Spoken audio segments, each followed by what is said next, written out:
अस्सलाम वालेकुम।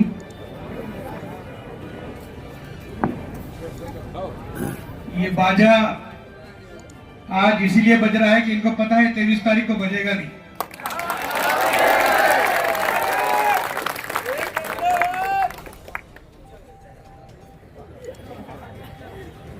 और इस डर के ये जो घबराहट है, इसके मुबारकबाद है आप लोग जो मेरे साथ खड़े हुए इस जंग में, जो ये नारा लगाती है कि मैं बिका नहीं, मैं झुका नहीं, छुप छुपा के मैं कहीं करा नहीं, जो डटे हुए हैं महाज पर, मुझे उन्हीं सफों में तू तलाश कर। भाइयों, बुजुर्गों, दोस्तों, ये जुल्म है कि परभनी का सबसे बड़ा समाज जो पिछले 40 साल से इन नामुराद सेकुलर गैर मुस्लिम लोगों के सामने 5 साल भीख मांगता रहा कि हमारे कैंडिडेट कभी कांग्रेस से आए, कभी राष्ट्रवादी से आए, कभी किसी और पार्टी से आए, 5000 वोटों की भीख इन्होंने हमको दी नहीं पिछले 40 साल में। और ये चाहते हैं कि मुसलमानों की लीडरशिप को बांझ कर दे और मुसलमानों की 1,15,000 वोटों की जो राजनीति है ये वो खुद से करे। मैं इस राजनीति के खिलाफ पे खड़ा हुआ हूं। मैं, आपने देखा होगा कि पिछले 2 महीने से जो खेल चल रहा है, ये इलेक्शन से पहले इलेक्शन करने का, अगर आप में दम होता तो आप 20 तारीख का इंतजार करते, अगर आप में हिम्मत होती तो आप लोगों के सामने जाते, आप लोगों को यह बताते कि मैंने 10 साल क्या किया, आप लोगों से माफी मांगते और ये कहते कि मैं 10 साल नाकारा साबित हुआ, आने वाले 5 साल में मैं कुछ करूंगा। इसके बजाय कि आपने लोगों के सामने अपना पक्ष रखने का काम करना चाहिए, आपने किया ये कि आपने पीछे से राजनीति करना चुना। आपने हर उन रहनुमाओं को खरीदने की कोशिश की, बिठाने की कोशिश की, डराने की कोशिश की, जो आगे आकर ये कहना चाहता था कि हाँ, मैं 1,15,000 मुसलमान वोटों के भरोसे पे आगे आकर अपनी रहनुमाई को बढ़ाना चाहता हूं और इनकी मिल्लत की रहनुमाई को विधानसभा में लेकर जाना चाहता हूं। क्या बात? आप मुझे बताइए, ये कैसी सियासत है जो इलेक्शन से पहले कर रही है सियासत? हम न मुगलिया दौर में है, न हम किसी हिंदू राष्ट्र में है, हम यहाँ पर संविधान के राष्ट्र में है। और यहाँ का संविधान ये कहता है कि जिस दिन इलेक्शन कमीशन ऑफ इंडिया ने ये कह दिया है कि वोट होगा, वोट उसी दिन का माना जाएगा। उससे पहले की चीजें आपकी तरकीब में मानी जाएगी, साजिश में मानी जाएगी, मगर वोटिंग में नहीं गिनी जाएगी। होना तो ये चाहिए था कि आप लोगों के सामने आते और ये बोलते कि मैं आपके लिए 5 साल में ये करना चाहता हूं। आज मुस्लिम बस्तियों का हाल देखिए, आज मेरे साथ हमारे कितने कॉर्पोरेटर साथ में हैं। 7 साल भर हम उनकी डेढ़ी पे जाने के लिए मजबूर है, 7 साल भर हम उनके पीछे जाने के लिए मजबूर है कि हमको 10 लाख रुपए का फंड चाहिए, हमको 15 लाख रुपए का फंड चाहिए, मिलता हमको कुछ नहीं। आ जाओ, कल आओ, 15 दिन के बाद आओ, हम इसमें देंगे, हम उसमें देंगे। और आज हाल ये है हमारी मुस्लिम बस्तियों का कि ना वहां पर नालियां है, न रोड है, न अच्छे स्कूल है, न कुछ और है। मैदान जंग में सब जमा जरूर हुए थे मगर जंग शुरू नहीं हुई। सही बात है मुफ्ती साहब, जंग से पहले की सुना सर आंखों पर। भीख जंग में आप बच्चे को यह कहते हो कि तलवार नीचे फेंक दो और दुश्मनों के सामने हथियार डाल दो और उनको मारने दो। नहीं, ये बच्चा मुजाहिद है, ये टीपू सुल्तान को मारने वाला बच्चा है, ये नहीं डालेगा हथियार।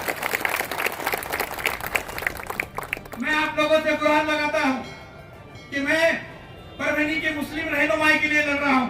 यकीन मानिए और याद रखिए, मैं आज लड़ूंगा तभी जाके कल आपका बच्चा आगे बढ़कर कुछ न कुछ रहनुमाई के लिए अपना दावा ठोक पाएगा। अगर मैं भी आज बिक गया, अगर मैं भी आज डर गया, अगर मैं भी आज झुक गया, तो यकीन मानिए कि कल को अगर आपके घर का कोई बच्चा आगे बढ़ेगा और आमदार बनने का सोचेगा तो उसको ऐसा समझा जाएगा कि वो परभनी का सबसे बड़ा गुनहगार है, उसने ऐसा क्या मांग लिया जिसकी हैसियत नहीं।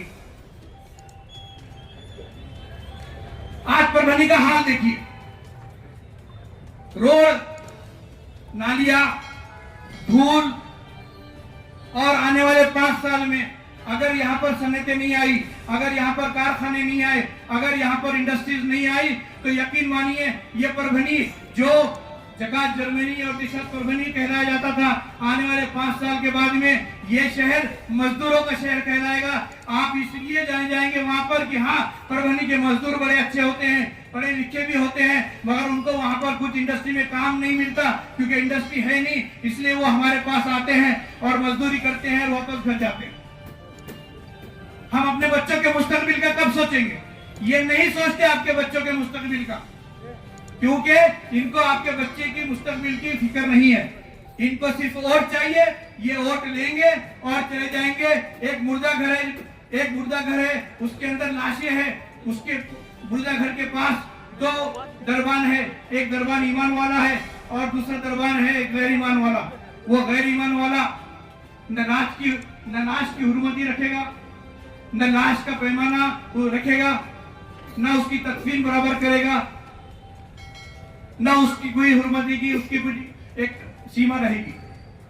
जो ईमान वाला अगर कुछ कर भी ना सका, अगर कुछ कर भी ना पाया, तो कम से कम उस लाश की हुर्मती रखेगा। ये जो अंदर जो लाशें हैं, ये लाशें मुसलमानों की वोट देने वाली लाशें हैं, जो 5 साल में एक बार चाबी देकर जगाई जाती है। उनको वोट देने के बाद में फिर वापस मुर्दा घर में लेके जाकर रख दिया जाता है कि अगले 5 साल के बाद निकाला जाए और वोट देने की मशीन बनाकर उनको बाहर लाया जाए और फिर वापस दिया जाए। बताइए, क्या आप ऐसी लाशें बनना पसंद करेंगे? मैं आप लोगों से गुजारिश करना चाहता हूं, सब तो बैठ गए, मैं अकेला हूं जो आप लोगों के लिए लड़ना चाहता हूं, लड़ रहा हूं। मेरा साथ दीजिए। इस इलेक्शन में अभी कोई ऐसी बात नहीं है।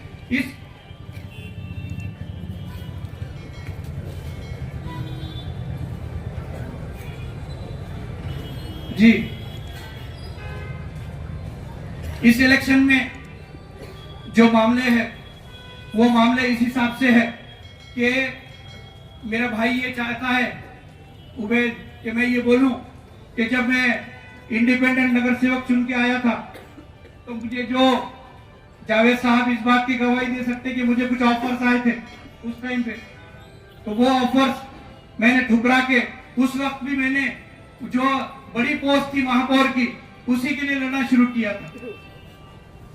मैं शाहीन का मानने वाला हूं, मैं प्यासा रहूंगा या फिर वही दाना खाऊंगा जो मुझे खाना है। मुझे चंद टुकड़ों में पलने की आदत नहीं है।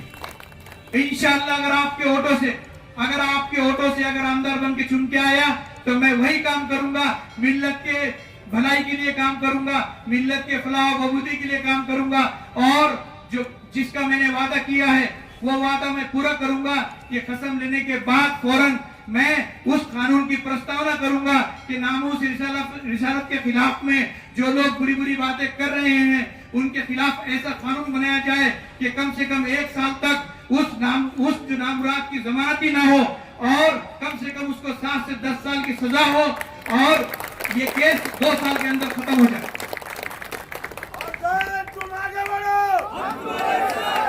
मजाक लगा के रखा है। महाराष्ट्र कभी जाना जाता था संस्कृति के लिए, आज महाराष्ट्र में भी ऐसी आवाजें उठ रही है। इनको लगता है कि 2 आवाजें उठाएंगे और मुसलमान जज्बात में आ जाएंगे और कुछ ऐसा वैसा कर देंगे।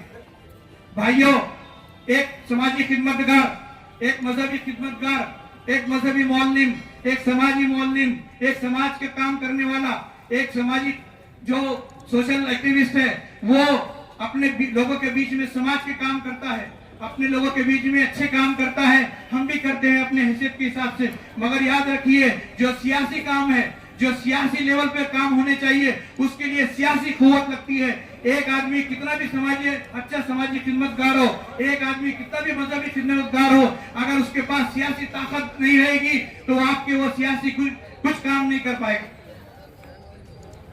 अगर हमने सियासी हिस्सेदारी की अगर बात करनी है, अगर हमको सियासी हिस्सेदारी अगर लेनी है, अगर हमको हमारा हक लेना है, तो हमको हक के लिए लड़ना पड़ेगा।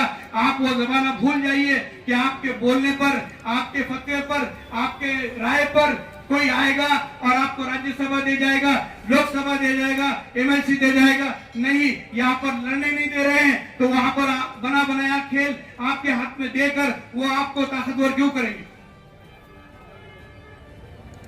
अगर हमको सियासी तौर पर ताकतवर बनना है तो हमको सियासी ताकत की जरूरत है, और सियासी ताकत तभी मिलेगी जब हम लोग एकजुट रहेंगे, एक साथ रहेंगे, एक ही आदमी को वोट करेंगे और अपनी मिल्लत की ताकत एक ऐसे आदमी के पीछे लगाएंगे जो आगे जाकर आपकी आवाज बन सके, आपके बच्चों के भविष्य की आवाज बन सके, आपके मुस्तकबिल के लिए बात कर सके, आपके शहर के लिए अच्छा काम कर सके, आपके शहर में कारखाने ला सके, आपके शहर में रोजगार ला सके, आपके शहर में बंद पड़ी हुई डेयरी को चालू कर सके, आपके शहर में जो नशे का कारोबार है वो बंद कर सके, आपके शहर में जो जितने भी जो काले धंधे चल रहे हैं उसके ऊपर हम मार कर सके, क्योंकि इस सब के ताने बाने हमारे बच्चों के घर से, हमारे बच्चों के पेट से, हमारे बच्चों के जहन में असर करते हैं और हमारे बच्चे फिर उसी माहौल में बड़े होते हैं।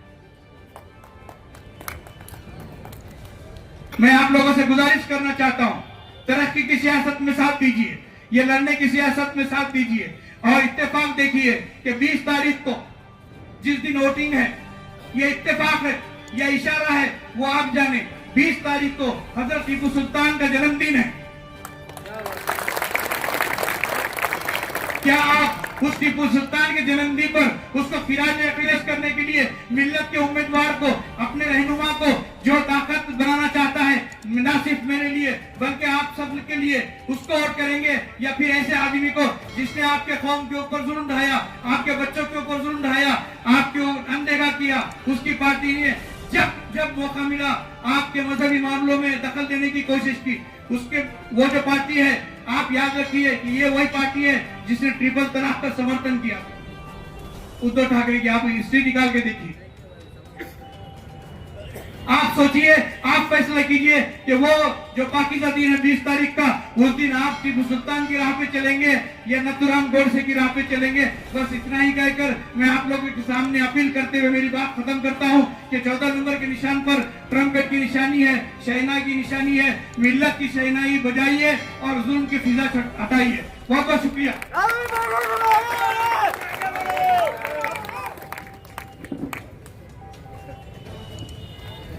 आज ये महसूस हुआ कि उम्मत का, मिल्लत का एक पढ़ा लिखा उम्मीदवार जब आपकी बात, आपके मसाइल दरमियान में रखता है तो इस तरह से रखता है। इसके बाद हमारे तमाम नगर सेवक हजरात अलहाज मोहम्मद गौसैन साहब का सत्कार करना चाहते हैं।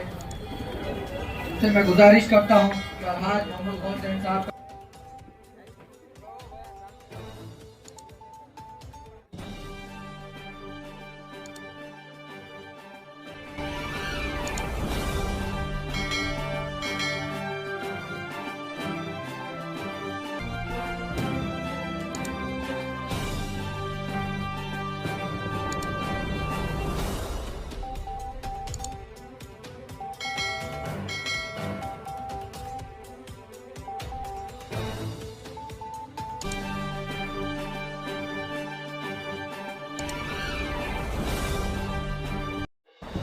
आप देख रहे हैं मेरे साथ मेरा महाराष्ट्र लाइव, सच के साथ जनता की आवाज़। किसी भी न्यूज़ या विज्ञापन के लिए आप हमारे स्क्रीन पर दिए हुए नंबर पर कांटेक्ट करें और हमारे मुख्य संपादक मिर्ज़ा इदरीस बेग को कांटेक्ट करें। इसी तरह के जनता के मुद्दे उठाने के लिए हमारे हाथ मजबूत कीजिए, सब्सक्राइब कीजिए, लाइक कीजिए, शेयर कीजिए, क्योंकि आपकी आवाज़ हम सरकार तक पहुंचा सकते हैं। धन्यवाद।